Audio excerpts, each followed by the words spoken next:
Hi, ഇന്നലെ നമ്മൾ യോസേഫിന് എന്താണ് പറ്റിയത് എന്നുള്ളതാണ് നമ്മൾ നോക്കിയത്. പൊട്ടക്കിണറ്റിൽ കിടന്ന യോസേഫ് എന്താ പറ്റിയേ? ഒട്ടകപ്പുറത്ത് വന്ന ഇസ്മായിലിയരുടെ കൂടെ പോയി. എങ്ങോട്ടാണ് പോയത്? ഈജിപ്തിൽ ചെന്നിട്ട് ഈ യോസേഫിനെ എന്താണ് ചെയ്തതെന്നാണ് ഇന്ന് നമ്മൾ പറയാൻ പോകുന്ന കഥ. അവിടെ യോസേഫ് ഈജിപ്തിൽ ചെന്നപ്പോൾ ഈ യോസേഫിനെ മേടിച്ചു കൊണ്ടുപോയ ആൾക്കാർ യോസേഫിനെ പോത്തീഫർ എന്ന് പറഞ്ഞ അവിടുത്തെ ഒരു വലിയ ആളുടെ കയ്യിൽ യോസേഫിനെ ഏൽപ്പിച്ചു.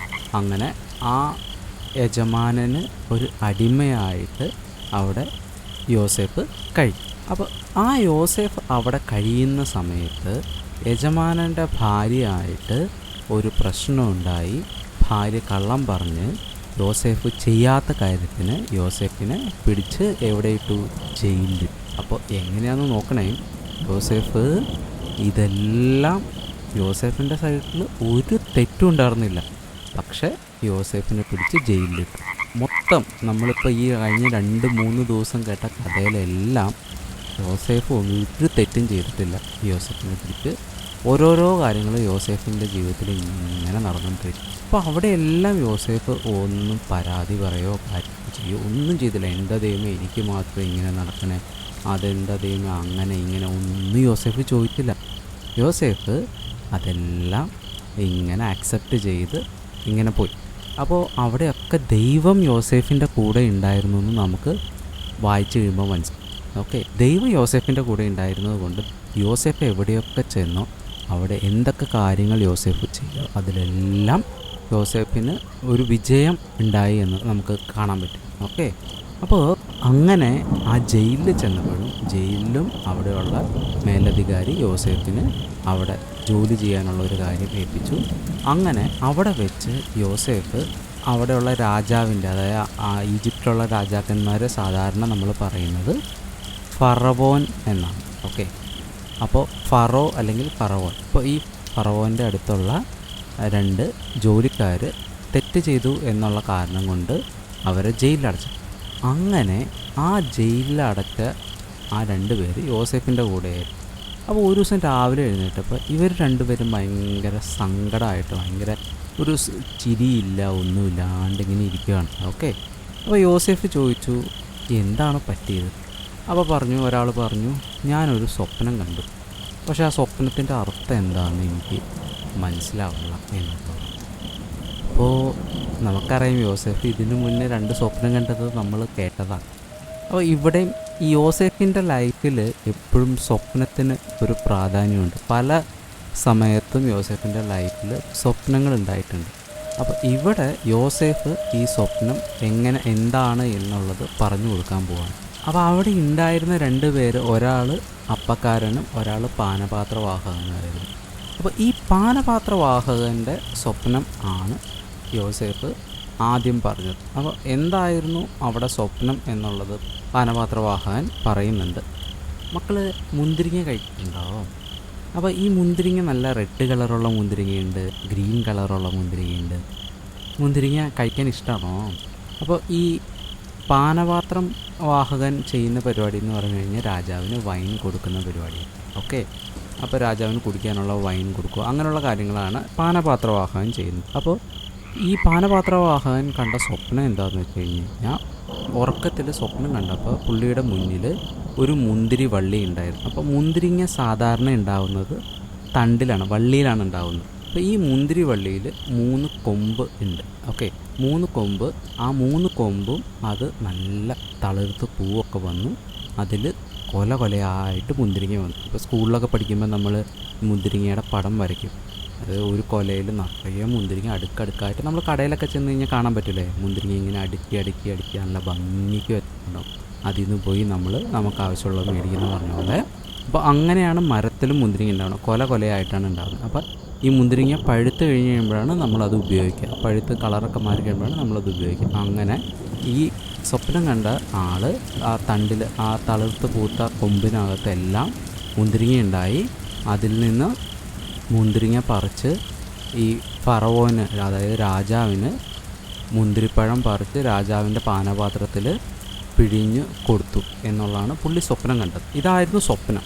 അപ്പോൾ ഈ സ്വപ്നം എന്താണെന്നുള്ളത് പാനപാത്രവാഹകന് മനസ്സിലാവുന്നില്ല. ഇങ്ങനെയൊരു സ്വപ്നം രാത്രി കണ്ടു, ഓൾറെഡി അയാൾ വിഷമിച്ചിരിക്കുകയാണ്, തെറ്റ് ചെയ്ത് പിടിച്ച് ജയിലിൽ കിടക്കുവാണ്. ഇനി എന്താണെന്ന് വിഷമിച്ചിരിക്കുമ്പോഴാണ് ഇപ്പോൾ ഇങ്ങനെ ഒരു കാര്യം സംഭവിക്കുന്നത്. അപ്പോൾ ഈ സ്വപ്നത്തിൻ്റെ അർത്ഥം അറിയണം. അപ്പോൾ യോസേഫ് പറഞ്ഞു, ദൈവമാണ് സ്വപ്നങ്ങൾ വ്യാഖ്യാനിക്കുന്നത്.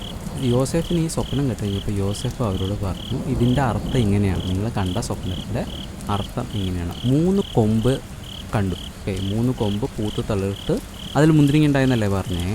അപ്പോൾ ആ 3 കൊമ്പെന്ന് പറയുന്നത് 3 ദിവസമാണ് പറഞ്ഞത്, 3 days. ഓക്കെ, 3 ദിവസത്തിൽ ഫറവോൻ ഈ രാജാവ് ഈ പാനപാത്രവാഹകനെ വീണ്ടും വിളിക്കും. ഓക്കെ, വീണ്ടും വിളിച്ചിട്ട് അയാൾ ചെയ്തുകൊണ്ടിരുന്ന പണി തന്നെ അയാളെ ചെയ്യാൻ വീണ്ടും ഏൽപ്പിക്കും എന്നുള്ളതാണ് സ്വപ്നം എന്ന് പറഞ്ഞു. അയാൾ ചെയ്തുകൊണ്ടിരുന്ന പണി തന്നെ പതിവ് പോലെ ചെയ്യാൻ വേണ്ടി കൊടുക്കും.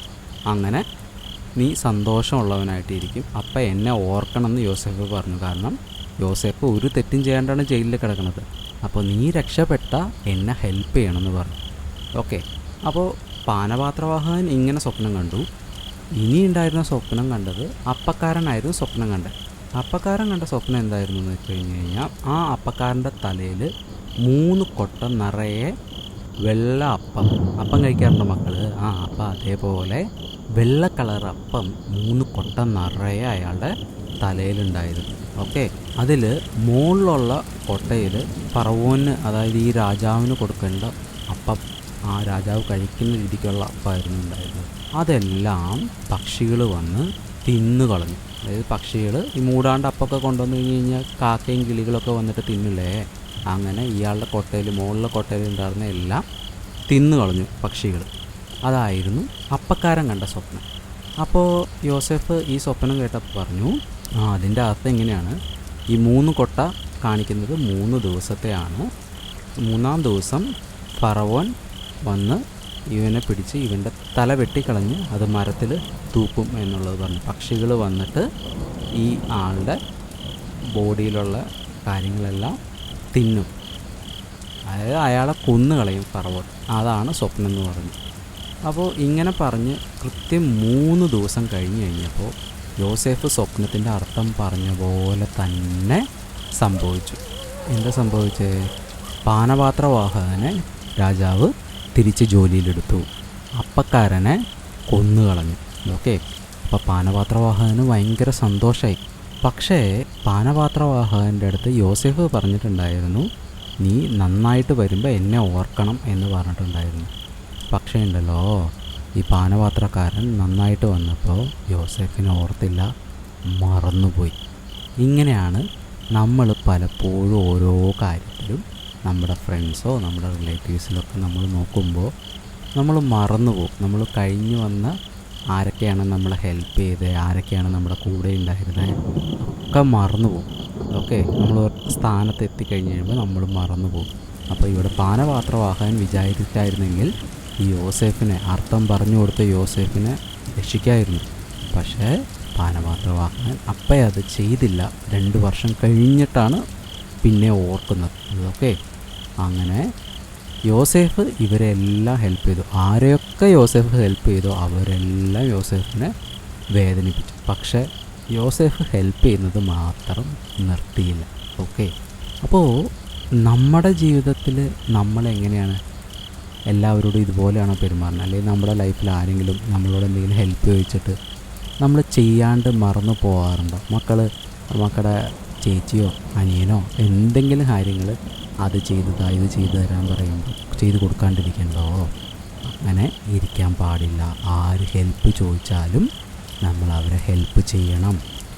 ഈ പാനപാത്രവാഹകനെ പോലെ ആവരുത്. യോസേഫിനെ പോലെ നമ്മൾ മറ്റുള്ളവർക്ക് ഹെൽപ്പ് ചെയ്യണം. ഓക്കെ, ഹെൽപ്പ് ചെയ്ത് കഴിയുമ്പോൾ നമുക്ക് നല്ല മക്കളായിട്ട് വളരാൻ പറ്റും. ഓക്കെ, അപ്പോൾ അങ്ങനെ യോസേഫ് ജയിലിലാണ്. അപ്പോൾ നമ്മൾ ഇങ്ങനെ യോസേഫിനെ കുറിച്ച് ഇങ്ങനെ കേട്ടുകൊണ്ടിരിക്കുക. ഓരോ ദിവസവും നമ്മുടെ ജീവിതത്തിൽ ഇതേപോലെ ഓരോരോ കാര്യങ്ങൾ നടക്കുന്നുണ്ട്. ഓക്കെ, അപ്പോൾ സ്വപ്നം കാണുക, സ്വപ്നം കണ്ട് അതെന്താണെന്ന് മനസ്സിലാക്കണം. അതൊക്കെ പറ്റണമെങ്കിൽ എന്ത് ചെയ്യണം? നമ്മൾ നന്നായിട്ട് എന്നും കിടന്നുറങ്ങണം. അപ്പോൾ ഇന്നത്തെ കഥ ഇത്രയാണ്. മക്കൾ നന്നായിട്ട് കിടന്നുറങ്ങുക. നല്ല സ്വപ്നം കാണുക.